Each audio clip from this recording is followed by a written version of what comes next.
La Suisse, longtemps considérée comme le paradis des contribuables fortunés, voit aujourd'hui son modèle privilégié sérieusement remis en question. Face à une concurrence fiscale de plus en plus agressive, le pays doit repenser son attractivité ou risquer de perdre des décennies d'avantages compétitifs. L'été dernier, 2 anciens associés de la prestigieuse banque Pictet ont choisi de quitter la Suisse pour l'Italie. Leur motivation ? La fiscalité. Et ce n'est pas un cas isolé, de nombreux contribuables aisés, suisses ou étrangers, cherchent désormais des horizons plus cléments sur le plan fiscal. La réalité est claire, la Suisse n'est plus l'unique havre fiscal en Europe. Dubaï, Monaco ou encore l'Italie attirent désormais une clientèle fortunée selon leurs priorités, discrétion, prestige ou art de vivre méditerranéen. Le forfait fiscal, longtemps l'emblème de l'attractivité suisse, ne suffit plus. Ce régime permettait aux riches étrangers de payer leurs impôts en fonction de leurs dépenses plutôt que de leurs revenus réels. Mais face aux critiques et aux restrictions croissantes, cet avantage diminue. Ajoutez à cela la fin du secret bancaire pour les résidents étrangers et la participation aux échanges automatiques d'informations fiscales, la Suisse perd peu à peu son avantage comparatif historique. Pendant ce temps, la concurrence se montre inventive. L'Italie propose aux nouveaux résidents un impôt forfaitaire de 100 000 € sur leurs revenus étrangers.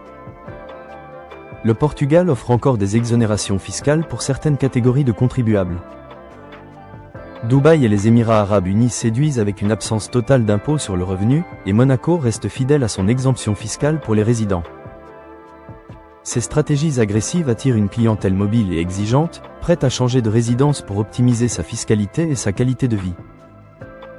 La Suisse paye aujourd'hui le prix de sa complaisance. Berne s'est reposé sur ses lauriers, pensant que la stabilité, la sécurité et la qualité de vie suffiraient. Mais cette stratégie attentiste ne tient plus face à des offres structurées et attractives à l'étranger. Le départ des contribuables fortunés ne touche pas seulement les impôts, il impacte banques privées, cabinets d'avocats, immobilier de luxe et emplois qualifiés. L'économie locale perd en dynamisme et en prestige. Pour reconquérir son attractivité, la Suisse doit se réveiller.